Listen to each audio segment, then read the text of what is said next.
Hello students, good afternoon everyone. हमने जो है यहाँ तक स्टडी कर लिया था almost. Just a minute. Okay, so we have studied up to here. ठीक है, हम यहाँ पे ये टेबल तक हमने स्टडी किया था। Top 5 district in the population in terms of population density. हम इस पे हमने स्पीक किया था factors affecting the density of population. ठीक है, ऐसे फैक्टर जो डेंसिटी ऑफ पॉपुलेशन को अफेक्ट करते हैं। ठीक है, मतलब जो डेंसिटी ऑफ पॉपुलेशन है वो डिक्रीज़ और इंक्रीज़ होता है, किसकी वजह से होता है, उसके फैक्टर्स क्या है, उसको अफेक्ट करने वाले फैक्टर्स कौन कौन से, वो आज हम देखेंगे। सो यहाँ से आप देख सकते हो कि जो डेंसिटी ऑफ पॉपुलेशन होता है is affected by various geographical factors like altitude. अब एल्टीट्यूड क्या होता है बेटा? सी लेवल से जो हाइट होता है ना, सी लेवल, जैसे कि मान लो कि ये सी लेवल है और उस पर हमने कोई हाइट बनाया। ठीक है, सो जो अबव सी लेवल के ऊपर से जो हाइट होता है उसको एल्टीट्यूड बोला जाता है।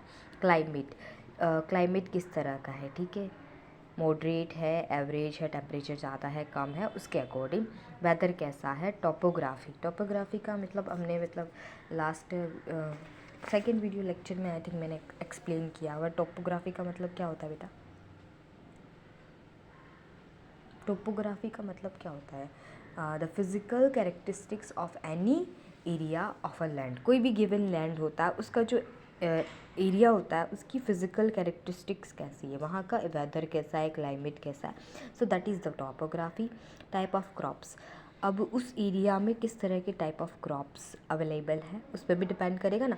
देखो, अगर क्रॉप्स जो लोगों को जैसे चाहिए वैसे नहीं है तो वहाँ पे डेंसिटी ऑफ पॉपुलेशन कम हो जाएगा। सो ये सारी चीज़ें क्या करती बेटा, ये फैक्टर है जिसके ऊपर डेंसिटी ऑफ पॉपुलेशन डिपेंड करता है। डेंसिटी ऑफ पॉपुलेशन इसकी वजह से इंक्रीज़ और डिक्रीज़ होता है। ठीक है, अवेलेबिलिटी ऑफ मिनरल्स अवेलेबल होंगे तभी वहाँ पे लोग रहेंगे। जहाँ पे मिनरल्स नहीं होंगे लोग वहाँ रह के क्या करेंगे? Water and energy sources etcetera. ठीक है, तो और पानी तो चाहिए, पहले ही चाहिए हमको, एनर्जी सोर्सेज भी होने चाहिए। ये सारी चीज़ें जो है वो बेटा ये इम्पॉर्टेंट फैक्टर्स है which affects the density of population. Along with it, transport and communication facilities. ठीक है, ये सारी चीज़ें तो होनी चाहिए, but transport and communication facilities भी होनी चाहिए बेटा। हम अच्छे से ट्रांसपोर्ट कर सकें एक जगह से दूसरी जगह पे और कम्युनिकेट कर सकें। ठीक है, दूर हमारे जो रिलेटिव्स हैं उनके साथ हम कांटेक्ट कर सकें अच्छे से, या फिर किसी की हेल्थ ख़राब होगी तो डॉक्टर के साथ हमारा कम्युनिकेशन हो और उसके बाद पेशेंट को एक जो है वो हॉस्पिटल ट्रांसपोर्ट करने का भी हमारा क्या हो, इजीली हम ट्रांसपोर्ट कर सके, इस तरह की फैसिलिटीज़ अवेलेबल हो। एजुकेशन एंड हेल्थ फैसिलिटीज़ हो। ठीक है, सो देखो, खाना खा के क्या करेंगे जब एजुकेशन हेल्थ फैसिलिटी भी तो होनी चाहिए ना बेटा। सो इसीलिए types of crops, availability of mineral के साथ साथ health and education, transport, communication facilities, ये सारी चीज़ें अच्छी होनी चाहिए।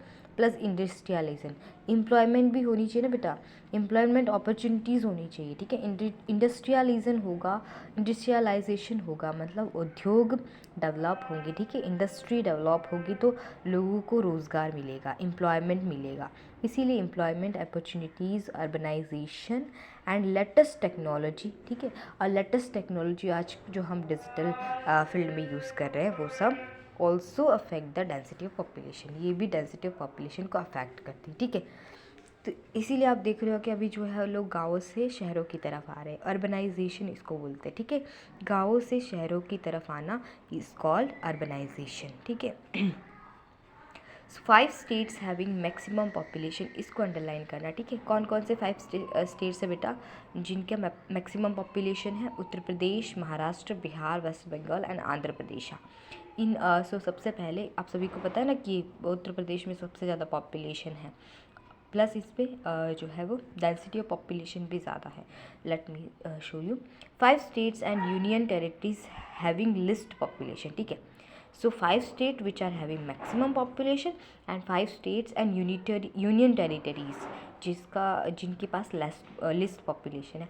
तो देखो, ये जो लक्षद्वीप आइलैंड है वो यूनियन टेरिटरी में आता है, दीव एंड दमन भी यूनियन टेरिटरी में आता है, Dadra Nagar Haveli is also in union territories and Andaman Nicobar is also in union territories. Sikkim जो है वो एक स्टेट है, ये यूनियन टेरिटरी में नहीं आता। तो ये 5 चीज़ें जो है, ये स्टेट और यूनियन टेरिटरीज़ है बेटा, ये जो है वो इनमें लिस्ट पॉपुलेशन, लिस्ट मतलब कम पॉपुलेशन है, ठीक है, और ये 5 स्टेट में ज़्यादा पॉपुलेशन है। इन दोनों को ही अंडरलाइन करो, आपको पता होना चाहिए। 5 states which having maximum population, 5 state and union territories which have list population, तो ये रहे। अब बर्थ रेट के बारे में हम बात करेंगे। देखो ये बर्थ रेट क्या है, अगर ये बर्थ रेट इंक्रीज़ करता है तो वो पॉपुलेशन को इंक्रीज़ करने में अपना क्या बोलते हैं, विटल रोल और इम्पोर्टेंट रोल प्ले करता है, ठीक है। सो बर्थ रेट को कंट्रोल करना ज़रूरी होता है, बट पहले बर्थ रेट होता क्या है उसको हम स्टडी कर ले। So the total live births in 1 year per 1000 persons in a given area is known as birth rate. इसको अंडरलाइन करो। बर्थ रेट का डेफिनेशन क्या होता है बेटा, टोटल लाइव्स जो होती हैं वो बर्थ करती है, मतलब जस्ट अ मिनट है, इसको let me rotate this.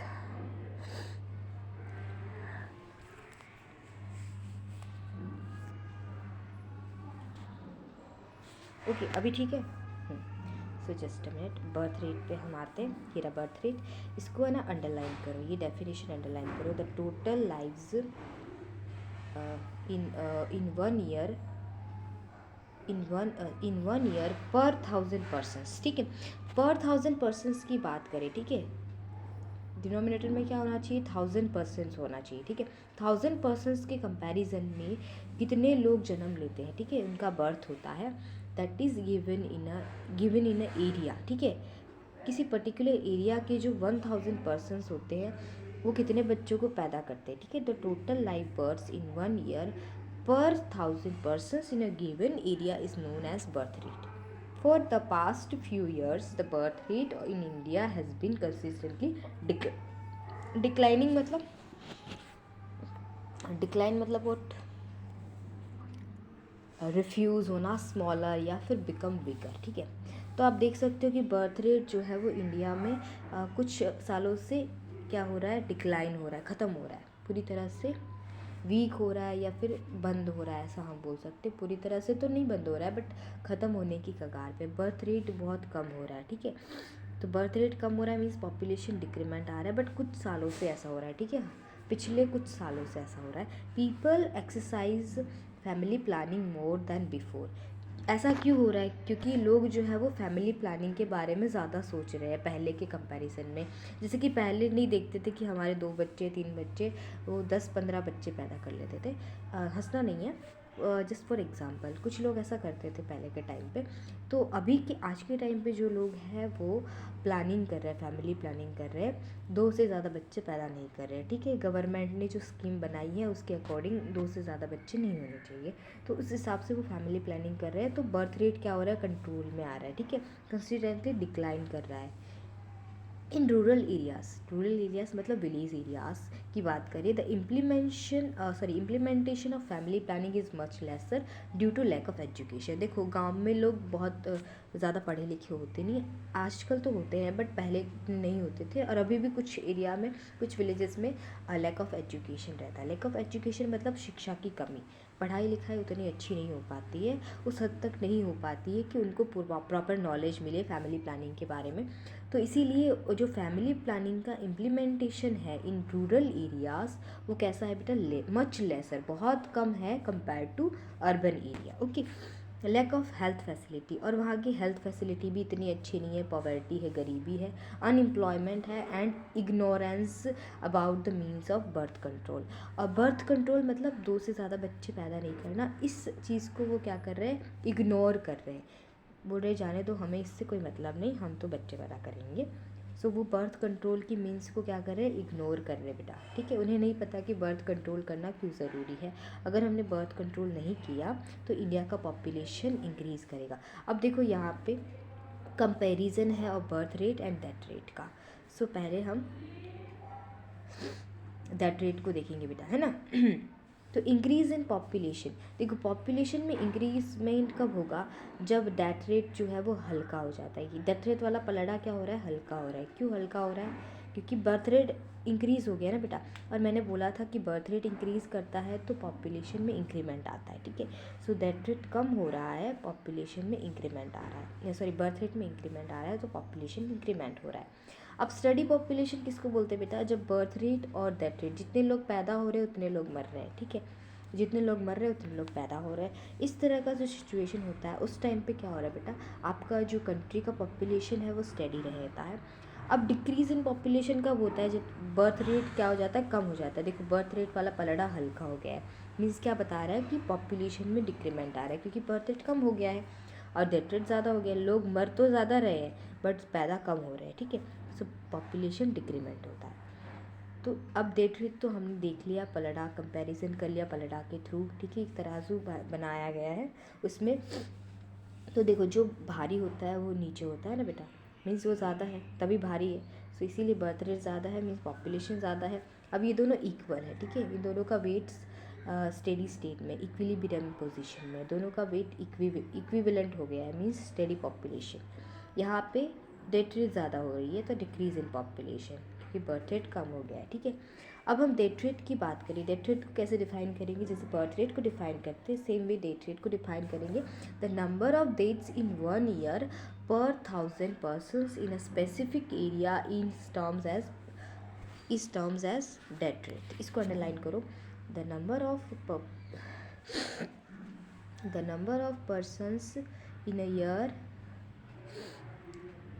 per 1000 persons in a year in specific area is termed as death rate। इसको अंडरलाइन किया। सो डेथ रेट और बर्थ रेट का डेफिनेशन आपको पता होना चाहिए, ठीक है। In the one who takes birth dies too, देखो अब कोई अमर होके तो पैदा नहीं होता कि जाओ बेटा तुम्हारा जन्म हो रहा है और तुम सदा अमर रहोगे, ऐसा तो है नहीं। तो जो पैदा होता है जिसका जन्म होता है, बर्थ जो जन्म लेता है, टेक्स बर्थ मीन्स जो जन्म लेता है, डाइज टू वो मरेगा भी, ठीक है। So hence the death rate can never be zero, इसीलिए डेथ रेट ज़ीरो तो नहीं हो सकता ना बेटा। कभी हम बोलते हैं डेथ रेट ज़ीरो हो गया, नहीं हो गया ना बेटा, क्योंकि डेथ रेट ज़ीरो होने का मतलब क्या, सब लोग अमर हो गए, कोई मर ही नहीं रहा है, कोई मरेगा ही नहीं, पैदा ही होते रहेंगे, तो पॉपुलेशन क्या होगा बेटा, इंक्रीमेंट करता ही जाएगा। इसीलिए death rate zero can never be zero, वो कभी ज़ीरो नहीं हो सकता, ठीक है, ज़ीरो नहीं हो सकता, क्योंकि जो जन्म लेता है वो मरता भी है, इसीलिए death rate can never be zero. इसको भी अंडरलाइन करो, ठीक है। Still various researches, medical treatments, medicines, vaccination, control over diseases, new technology etcetera can bring down the death rate, ठीक है। हाँ, लेकिन कोई अमर नहीं होता है, बट कुछ रिसर्चेस हो रहे हैं आज के टाइम पे, मेडिकल ट्रीटमेंट्स दिए जा रहे हैं, मेडिसिन्स, प्रॉपर मेडिसिन्स मिल रही है लोगों को, वैक्सीनेशन हो रहा है, कंट्रोल ओवर डिसीजेस, हम सारे डिसीजेस को कंट्रोल कर रहे हैं मेडिकल एडवांसमेंट की वजह से, ठीक है। हमारा जो मेडिकल फील्ड है इंडिया का वो इतना ज़्यादा डेवलप कर गया है कि हम सारे डिसीज़ को ऑलमोस्ट कंट्रोल करने की कोशिश करें। नाउ डेज आप कोविड-19 को ही देख लो, उसका वैक्सीनेशन चल रहा है, हम वैक्सीनेशन के थ्रू कोविड-19 को कंट्रोल करने की कोशिश कर रहे हैं, ताकि ज़्यादा से ज़्यादा लोग जो है वो बच सके, उनका डेथ रेट हम कंट्रोल कर सके। सो न्यू टेक्नोलॉजी भी डेवलप हो रही है, ये सारी चीज़ें क्या करती है, bring down the death rate. Death rate जो बढ़ रहा था उसको कम करने की कोशिश कर रहे हैं, ठीक है। सो यहाँ पे डेथ रेट को हम कैसे कम कर सकते हैं, अब किसी को हम अमर तो बना नहीं सकते, but medical treatment, vaccination, medicines और डिसीज़ को कंट्रोल करके, न्यू टेक्नोलॉजी को डेवलप करके हम जो है वो डेथ रेट को ब्रिंग डाउन कर सकते हैं, नीचे ला सकते हैं, ठीक है। मतलब कम, नीचे लाना मीन्स यहाँ पे कम करना, रिड्यूस करना, ओके। अब माइग्रेशन माइग्रेशन क्या होता है बेटा, ये बर्थ रेट, डेथ रेट और माइग्रेशन पॉपुलेशन में अपना इम्पोर्टेंट रोल प्ले करते हैं, ठीक है। इसीलिए हम इनको डिटेल में अलग से सेपरेटली स्टडी करें। पहले हमने बर्थ रेट स्टडी किया, देन डेथ रेट, अब हम माइग्रेशन के बारे में बात करेंगे। You know that migration means क्या होता है, एक जगह से दूसरी जगह पर शिफ्ट होना, दैट इज़ द माइग्रेशन। सो यहाँ पे क्या हो रहा है, पीपल शिफ्ट हो रहे हैं, लोग जो है वो एक जगह से दूसरी जगह पे शिफ्ट हो रहे हैं। So when people shift from one place to another, it is known as migration. इसको अंडरलाइन करो, माइग्रेशन मतलब पीपल्स का एक जगह से दूसरी जगह पे शिफ्ट होना, that is the migration. People indulge मतलब क्या होता है बेटा, इंडल्ज मतलब to give somebody what she or he wants for pleaser, मतलब किसी को अपने प्लीज़र के लिए, अपनी खुशी के लिए जो चाहिए वो चीज़ अगर हम उसको दे देते हैं तो वो खुश हो जाता है ना। सो किसी को भी, अब वो लड़का भी हो सकता है, लड़की, मेल फीमेल कोई भी हो सकता है, इसीलिए मैंने ही और शी बोला है। So people indulge into a range of activities in order to earn and development, ठीक है। सो वो मतलब यहाँ पे वो अपनी खुशी के लिए, अब उनको कुछ मिल नहीं रहा है बट वो अपनी खुशी के लिए क्या करें, माइग्रेट करें, ठीक है। वो अर्न मतलब कमाने के लिए जा रहे हैं, ठीक है, मनी को अर्न करने के लिए एक जगह से दूसरी जगह पे शिफ्ट हो रहे हैं और अपने आप को डेवलप करना चाहते हैं। To earn and to develop, क्योंकि उन्हें अर्न करने में और अपने आप को डेवलप करने में बेटा प्लीज़र मिल रहा है, खुशी मिल रही है, आनंद मिल रहा है, ठीक है। So that is why the people indulge into a range of activities, वो अपने आप को बहुत सारी एक्टिविटीज़ में क्या करें, इंडल्ज करें, इन्वॉल्व करें, ठीक है, ताकि उन्हें प्लीज़र मिल सके।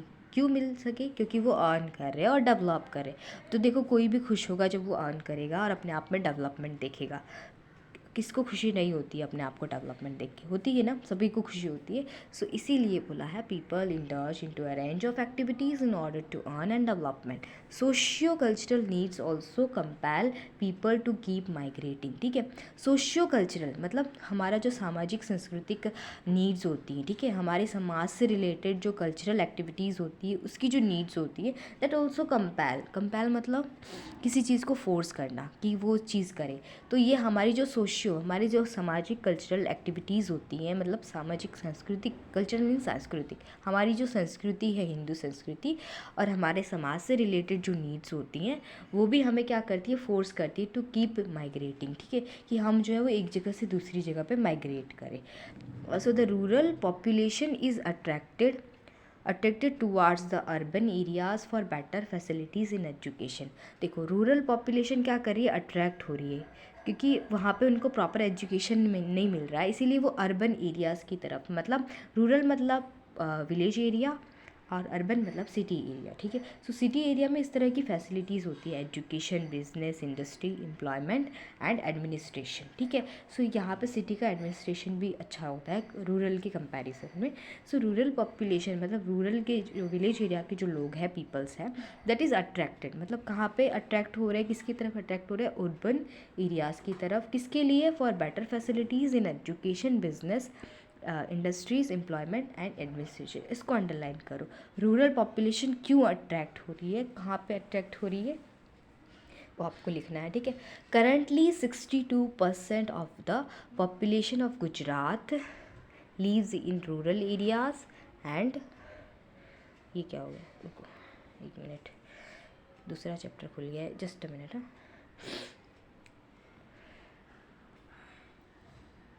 ये एक मिनट, हाँ सॉरी।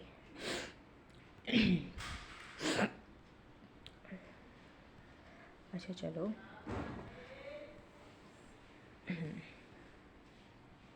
एक मिनट, ओके।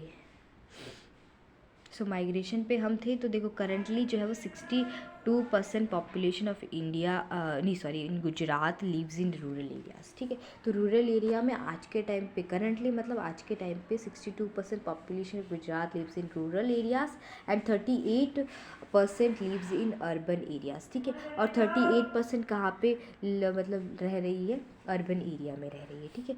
सो आप देख सकते हो कि जो रूरल एरिया में बहुत सारे लोग रह रहे हैं, अर्बन एरिया में ऑलमोस्ट 38%, बहुत कम लोग रह रहे हैं, ठीक है, इसीलिए उतना डेवलपमेंट नहीं हो पाया। पॉपुलेशन कंपोजिशन, एक मिनट, पॉपुलेशन कंपोजिशन किसको बोलते बेटा, पॉपुलेशन का कंपोजिशन मतलब कंपोजाइन मतलब संयोजन होना, किसी चीज़ का जुड़ना। So the classification of the population into various categories is called population composition.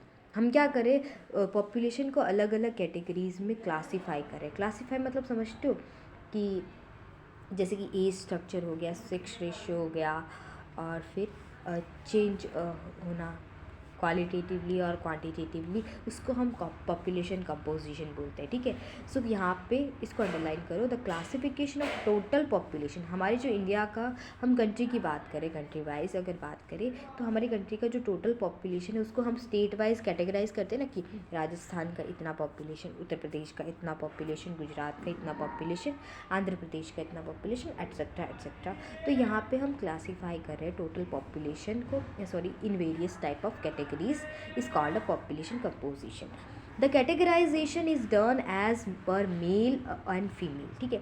तो कैटेगराइजेशन कैसा होता है, मेल और फीमेल का नंबर अलग अलग काउंट करके। एज ग्रुप, उसमें भी फीमेल का कितना एज है और मेल का कितना एज है, मतलब जैसे कि मान लो कि 50 से 60 एज वाले कितने मेल और फीमेल हैं, ऐसा एक एग्जांपल दिया है मैंने। ऐसा सारा एज वाइज एक ग्रुप बनाया जाता है कि 40 से लेके 60 भी हो सकता है, 60 से लेके 80 की एज ग्रुप भी हो सकती है, ठीक है। उसमें कितने नंबर ऑफ़ मेल हैं और फीमेल हैं, उसका पहले हम टोटल निकालेंगे, फिर स्टेट वाइज कितने, उसी एज सेम एज ग्रुप में कितने state wise mail and female हैं, उसको बोलते हैं कैटेगराइजेशन करना। अब ये तो एज ग्रुप के हिसाब से हुआ। लिटरेसी रेट, लिटरेसी मतलब कितने लोग पढ़े लिखे हैं। अब पर्टिकुलर एज ग्रुप में कितने लोग पढ़े लिखे हैं उसके हिसाब से लिटरेसी रेट के अकॉर्डिंग हम क्या करते हैं, मेल और फीमेल का कैटेगराइजेशन करते हैं। देन और रूरल और अर्बन एरियाज़, अब कितने लोग गांव में रहते, कितने लोग सिटी में रहते, ये भी जानना ज़रूरी है, ठीक है, ताकि उसके हिसाब से हम क्या करें, हम चेंज करें लोगों को जो है वो। अगर रूरल एरिया में कुछ फैसिलिटीज़, अगर मान लो कि रूरल एरिया में ज़्यादा लोग रह रहे हैं तो उनको फैसिलिटीज़ नहीं मिलती उतनी, तो फिर उसके हिसाब से गवर्नमेंट क्या करे, रूरल एरिया में फैसिलिटीज़ को डेवलप करे, ठीक है। इसीलिए रूरल और अर्बन एरिया का अलग से हम क्या करें, लिटरेसी रेट निकालते हैं और वहाँ पे रहने वाले लोगों का पॉपुलेशन निकालते हैं। रिलीजन्स मतलब हम रिलीजन वाइज भी चेक करते हैं कि कितने मोमेडियंस है, कितने सिख है, कितने हिंदू है और अदर जो भी मतलब रिलीजन है उसके बारे में। अब लिंग्विस्टिक ग्रुप्स, लिंगानुपात मतलब समझते हो, लिंग्विस्टिक ग्रुप मीन्स जैसे कि मान लो कि फीमेल है या मेल है या थर्ड जेंडर भी समझते हो, जो बीच का रहता है मेल और फीमेल के बीच का। तो उस तरह से लिंग्विस्टिक ग्रुप में भी हम क्या करते, उसका भी हम अलग से क्या करते हैं, पॉपुलेशन निकालते हैं। लिंग्विस्टिक ग्रुप के अकॉर्डिंग कितना पॉपुलेशन है, ठीक है।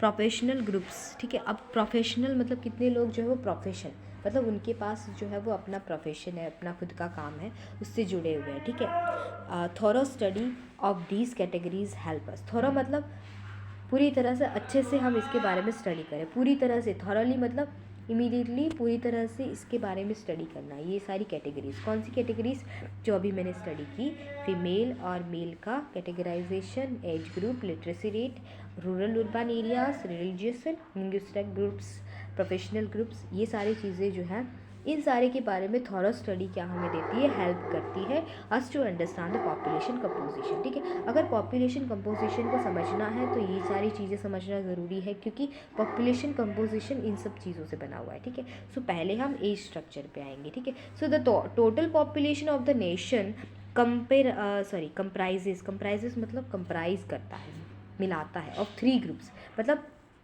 इंडिया, हमारा जो नेशन है इंडिया, उसका जो टोटल पॉपुलेशन है वो 3 एज ग्रुप्स का कंप्राइजेशन है, मतलब मिलकर बना हुआ है, ठीक है, किसी चीज़ का मिलकर बना होना। यहाँ पे कितने एज ग्रुप का मिलकर बना है, 3 एज ग्रुप। कौन कौन से, children, adult and senior citizens. बच्चे कब तक हम बच्चे बोलेंगे, 0 to 14 ईयर के, जब तक वो पैदा नहीं हुआ है और 14 ईयर का नहीं हुआ तब तक हम उसे बच्चा बोलेंगे। फिर मान लो कि जैसे ही वो 14 ईयर 1 महीने का भी हो जाता है, 1 दिन का भी हो जाता है, उसके बाद वो एडल्ट में काउंट हो जाता है। सो 15 to 59 ईयर्स के बच्चों को हम मतलब इंसानों को हम एडल्ट बोलते हैं, बच्चे नहीं, एडल्ट।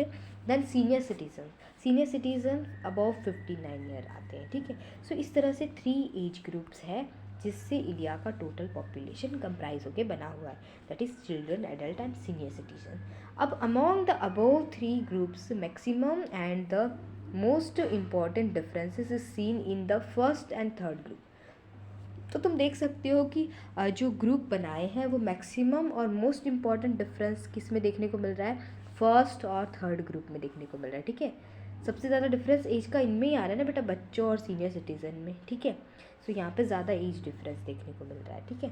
यहाँ पे लिमिटेड है, एडल्ट में लिमिटेड एज डिफरेंस है, बट चिल्ड्रन फर्स्ट और थर्ड में क्या मिल रहा है आपको, ज़्यादा हाँ एज डिफरेंस देखने को मिल रहा है, ठीक है।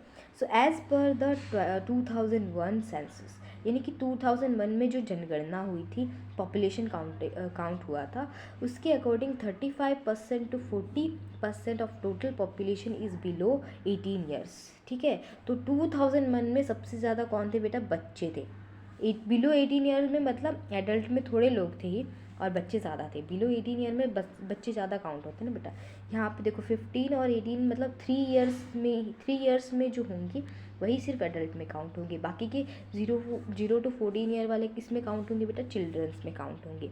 सो यहाँ पे 2001 के सेंसस के अकॉर्डिंग 35 से लेके 40% पॉपुलेशन जो है इंडिया का वो बच्चे हैं, 18 ईयर वाले लोग हैं, ठीक है। वेरे 7 टू 10% इज सीनियर सिटीज़न, लेकिन जो सीनियर सिटीज़न है वो 7 से 10% ही है। So rest all are adults, और बाकी के सब लोगों को एडल्ट कहा गया। अब जो बच गए हैं देखो 35 और 40 से लेके 7 और 10, ठीक है। सो 40 में 10 ऐड करो 50, तो बाकी के 50% कितने हैं बेटा, एडल्ट्स हैं। सो अब एक प्रोजेक्ट है, survey of 10 families in your area and gather information about their age, classify the information into 3 age groups, ठीक है। तो ये चीज़ आप करो तो मुझे बहुत अच्छा लगेगा, ठीक है।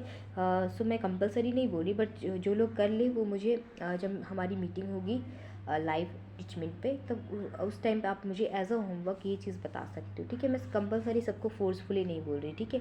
तो आप अपनी जो आप अपनी सोसाइटी की 10 फैमिलीज़ को ले लो, ठीक है, आसपास की फैमिली को ले लो, और फैमिली में कितने मेंबर है टोटल उसका लिस्ट बताओ, फिर उसमें एज ग्रुप वाइज उनको डिवाइड करो, जैसे कि चिल्ड्रन, एडल्ट और सीनियर सिटीज़न। उस फैमिली में कितने बच्चे हैं, कितने एडल्ट हैं, कितने सीनियर सिटीज़न हैं। जस्ट अ मिनट, ये क्या हो गया, ओके,